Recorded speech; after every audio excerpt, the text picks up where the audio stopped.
কাজগুলোকে করে নিতে পারো, ভালো কাজ তোমরা করতে পারো। এই জন্য আমি তোমাদের মরণটাকে আগে সৃষ্টি করলাম, তারপরে তোমাদের জীবনকে সৃষ্টি করলাম, তোমাদের জীবনটাকে দিলাম, যাতে করে তোমরা ওই জীবনটা নিয়ে মরণের চিন্তা করে আগে থেকেই তোমরা রেডি হয়ে থেকে যেতে পারো। আচ্ছা বলেন, আপনাদের এই এলাকা থেকে কেউ চেন্নাই, গুজরাট, মুম্বাই, সুরাট, মিরাট কেউ কাজ করতে যায় না? যায় কি যায় না? যাই তো, আছে অনেকে না? যখন যায় তো যাওয়ার পূর্বে থেকেই তার একটা প্রস্তুতি গ্রহণ করে না? তার একটা সুন্দর ব্যাগ ক্রয় করে, বা আগে থেকে ব্যাগ থাকলে ব্যাগের মধ্যে যা কিছু লাগবে, তার কাপড় থেকে শুরু করে তার আসবাবপত্র, প্রয়োজনীয় যা কিছু, আমি 2 মাস থাকবো, 3 মাস থাকবো, সেখানে থাকতে গেলে যা প্রয়োজনীয় জিনিসগুলো সেগুলো আগে থেকে গুটিয়ে নেয় না? নেয় কি নেয় না? আপনি ট্রেন ধরবেন, তো ট্রেন ধরার জন্য, ওই ট্রেনে ওঠার জন্য আপনি ভালো করে রোডে বা সামসিতে গিয়ে বা চাচলে গিয়ে আপনি আগে থেকেই রেডি হয়ে ট্রেনটা ধরার জন্য প্রস্তুতি গ্রহণ করেন না? কেন করেন গো? যেতে হবে, তাই না? আপনাকে যেতে হবে। যদি আপনি প্রস্তুতি গ্রহণ না করেন, তাহলে আপনার যে জায়গায় আপনি যেখানে সফর করতে যাবেন, সেখানে গিয়ে আপনি সমস্যার মধ্যে পড়বেন। ঠিক কিনা? কথা বুঝে আসে নাই? আপনি যাবেন মুম্বাই, তো মুম্বাই গেলে তো আপনার আসবাবপত্র প্রয়োজন আছে কি নাই? তো সেটা যদি আগে থেকে আপনি গুছিয়ে না নেন, তাহলে তো আপনি সেখানে কি সমস্যায় পড়বেন। একজন মুমিন, তার জীবনে চিন্তা হবে, একজন মুমিনা তার জীবনে চিন্তা হবে, আমাকে মরতে হবে, আমার মরণ হয়ে যাবে, আমি চলে যাব, আর চলে যাওয়ার পরে আল্লাহর কাছে যখন চলে যাব, চলে যাওয়ার পরে আমাকে সমস্ত বিষয়ের হিসাবগুলো বুঝিয়ে দিতে হবে। ওই বান্দাটা, ওই বান্দিটা তার মরণের কথাটাকে চিন্তা করে, তার জীবনটাকে তুচ্ছ মনে করে, কারণ জীবনটা তো হলো পরে, আগে হলো মরণ। আর তার জন্য সে ওই মরণের পূর্বে, মরণে যাওয়ার আগে তার জীবনের যা কিছু রয়েছে সবগুলোকে গুছিয়ে গুছিয়ে রাখবে। কেমন ভাবে গুছিয়ে রাখবে? একজন রাজমিস্ত্রি, সে যদি গুজরাট কাজ করতে যায়, মুম্বাই যায়, চেন্নাই যায়, যাওয়ার পূর্বে তার যা আসবাবপত্র রয়েছে, সে একটা কনিক নেবে, বাসলে নেবে, সে যেমন ওষুপাটা নেবে, আরো কাপড় চোপড় নেবে, তার কাজের যে সরঞ্জামগুলো রয়েছে ওগুলো সে গুছিয়ে নেবে। একজন ইঞ্জিনিয়ার, সেই ইঞ্জিনিয়ারের কাজ করতে গেলে তার যে আসবাবপত্রগুলো দরকার রয়েছে সেগুলো সে গুছিয়ে গুছিয়ে নেবে।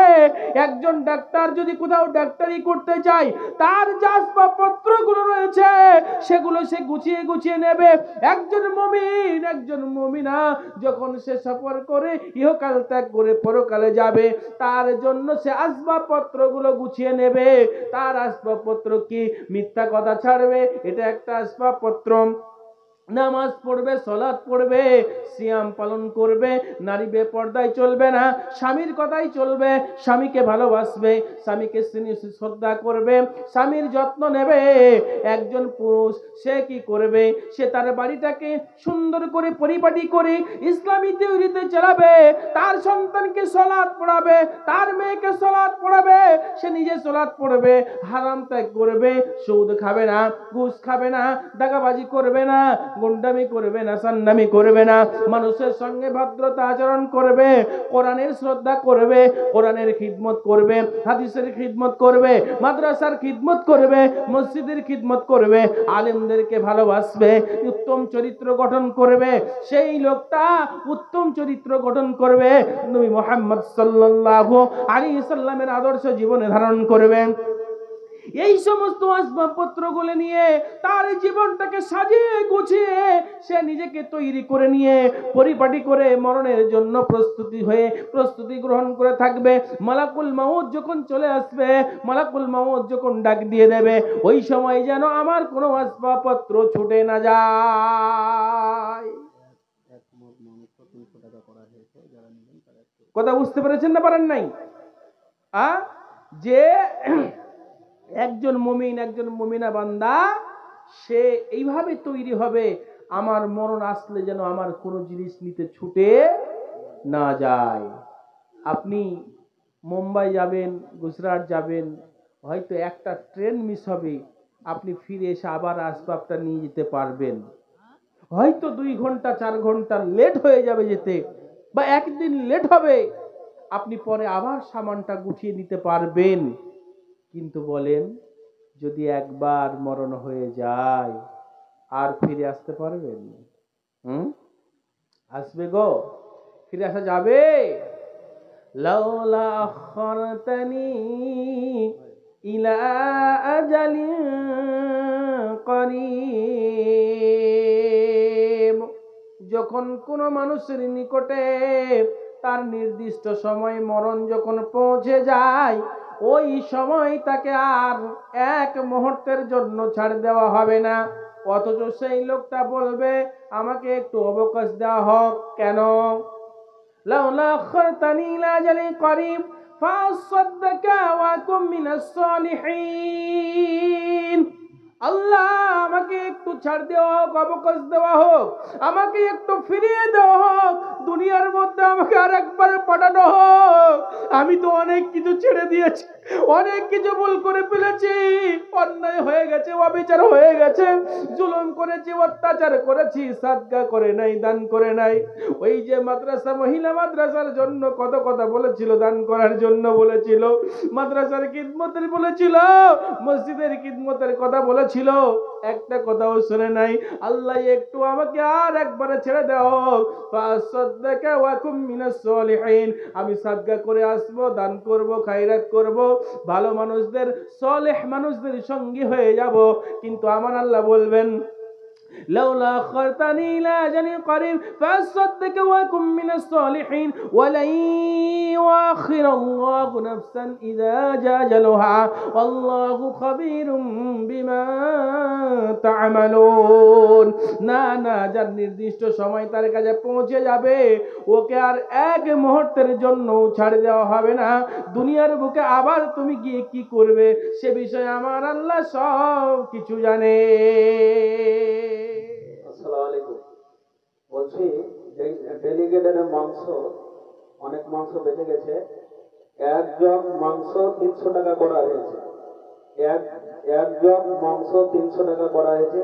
যারা নেবেন তারা অবশ্যই যাবেন, নিয়ে যাবেন। আসসালামু আলাইকুম।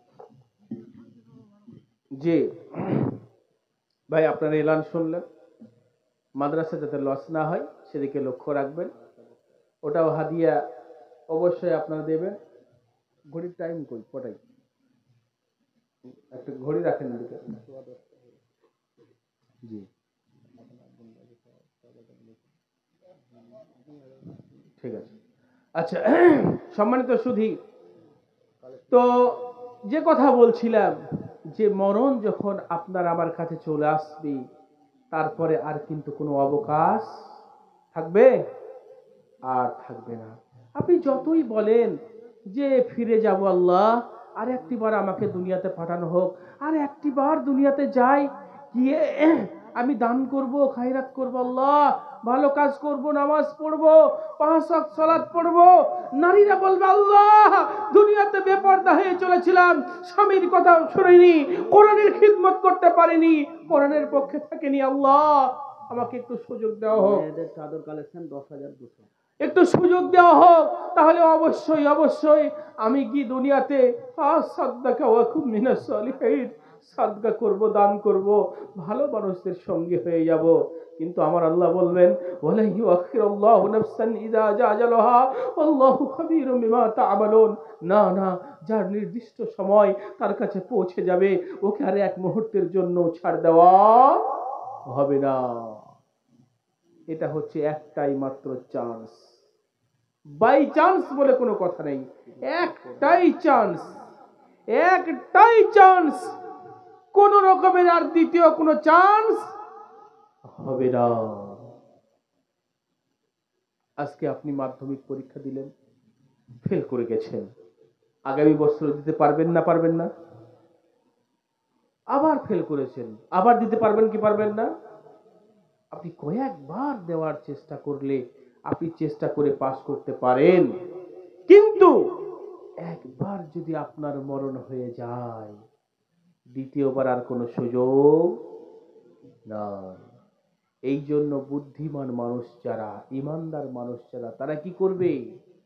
মরণের আগে তারা তাদের নিজের গাঠরি, তাদের ঈমান, তাদের আমল রেডি করে প্রস্তুতি গ্রহণ করে রাখবে, ঠিক কিনা বলেন?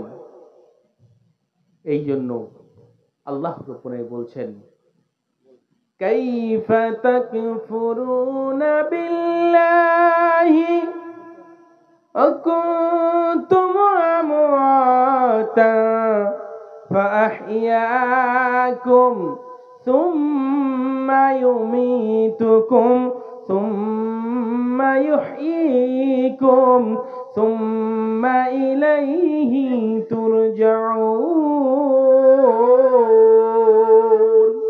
আমার আল্লাহ রাব্বুল বলছেন, কাইফা তাকফুরুনা বিল্লাহ, রে আমার বান্দা,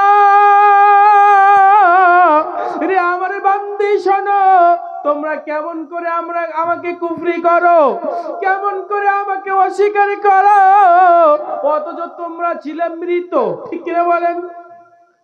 আল্লাহ বলছেন, কাইফা তাকফুরুনা বিল্লাহি কুনতুম আমওয়াতা, তুমি কেমন করে আল্লাহকে অস্বীকার করো অথচ তুমি ছিলে মৃত। তারপরে তোমাকে জীবন দেওয়া হয়েছে, আবার তোমাকে মরণ দেওয়া হয়েছে, আবার তোমাকে জীবন দেওয়া হবে, আর সুম্মা ইলাইহি তুরজাউন, তারপরে আমি আল্লাহর কাছে তোমাকে আবার প্রত্যাবর্তন করতে হবে, ঘুরে আসতে হবে। যদি কোনো মুমিন, যদি কোনো মুমিনা এই মরণকে নিয়ে চিন্তা করে, আমার আল্লাহকে অস্বীকার করতে পারে কি? আমার আল্লাহর নিয়ামতের নাশুকরি করতে পারে কি? আসলে মরণের চিন্তা আমাদের ভিতরে সেইভাবে ঢোকে নাই। সেইভাবে যদি আমাদের মরণের চিন্তা ঢোকে যেত, তাহলে আজ আমরা কোনোদিন আল্লাহর পথ থেকে সরে যেতে পারতাম না, আল্লাহর পথের খিদমত থেকে সরতাম না, মাদ্রাসার খিদমত থেকে আমরা সরতে পারতাম না। আমি একটা উদাহরণ দিয়ে বুঝতে পারবেন। এইখানে মনে করেন একজন বিক্রেতা, আমি উদাহরণটা এইভাবে দিই, কোন এক রাজার রাজ্যে রাজার সভা চলছে, সেই সভাস্থলে একজন বিক্রেতা, চানা বিক্রেতা এসে চানা বিক্রি করছে, চানা চানা করে কথা বলছে। হঠাৎ করে চানা বলে যখন চিৎকার করেছে, তো রাজামশাই বলছে, আয়, কে এই সভাতে এসে চানা বলে চিৎকার করলে? বেটাকে ধরে নিয়ে আয়, দেখে বন্দি কর দেখি। ওকে ধরে নিয়ে আসা হলো, বন্দি করা হলো। কথা বুঝতে পারলেন? বন্দি করে রেখে দেওয়া হলো। বন্দি করে রেখে দিয়ে ওকে ভরে দেওয়া হয়েছে জেলখানার ভিতরে। কেউ আত্মীয় স্বজন জানে না। কথা বুঝতে পারলেন? তার পূর্বে একটু কথা এড়িয়ে গেছে এই উদাহরণটা। সেটা কি? ওই রাজামশাই একজন সাধকের কাছে গেছেন। সাধকের কাছে গিয়ে, একজন আলেমের কাছে গিয়ে বলছেন যে আমি মরণের যে স্মরণ করব, এটা খুব চেষ্টা করি, কিন্তু সম্ভব হয় না। কি করে মরণের স্মরণ করব, আমাকে একটু বলে দেন দেখি। তো আলেম সাহেব, সাধক সাহেব বললেন যে আপনি দিন রাত কমপক্ষে 40 বার, তার অধিক আপনি বলেন আমাকে মরতে হবে, মরতে হবে, মরতে হবে, এটা করতে থাকেন। বলে তাই, ঠিক আছে। তো উনি এই মরতে হবে, মরতে হবে, মরতে হবে করে জপ করতে থাকেন। মরতে হবে, মরতে হবে, মরতে হবে, মরতে হবে, মরতে হবে করতে করতে করতে করতে 1 সপ্তাহ চলে গেছে। কিন্তু মরতে হবে হবে করে জপতেই আছেন, কিন্তু তার মরণের চিন্তা হয় না। এবার রাজামশাই রেগে গিয়ে বললেন, যাও ওই বেটা আলেমকে, সাধুকে ধরে নিয়ে আসো দেখি। ও আমাকে এমন কি বিদ্যা শিখালো যে বিদ্যা আমি প্রয়োগ করার পরেও আমার মরণের চিন্তা হচ্ছে না।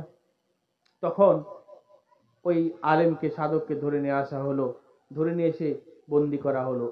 বেটা, তুমি কি আমাকে এমন আমল শিখালে, আমি 1 সপ্তাহ যাবত এই মরতে হবে মরতে হবে করার পরেও আমার মরণের স্মরণ হয় না। বলে, রাজামশাই তাই নাকি? তা বলে, হ্যাঁ, মরণের স্মরণ হয় না? বলে, না। তাহলে কি হবে? বলে, এখন তোমার ফাঁসি দেওয়া হবে। কার ফাঁসি দেবে? রাজা আলেমের ফাঁসি দেবে। তো বলে, ফাঁসি যখন দেবেন, তো ফাঁসি যখন দেওয়া হয়, ফাঁসির আসামির শেষ ইচ্ছা পূরণ করা হয়, হয় না? আমাদের দেশেও হয়। জিজ্ঞেস করা হয় তোমার শেষ ইচ্ছা কি ভাই বলো তো, বলে না বলে না?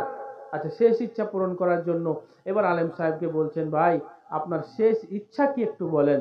তো বলছে আমার শেষ ইচ্ছা হলো 24 ঘন্টার জন্য এই রাজার আজত্বটা আমাকে দিতে হবে। ভাই একজন উঠবেন না, একজন উঠবেন না।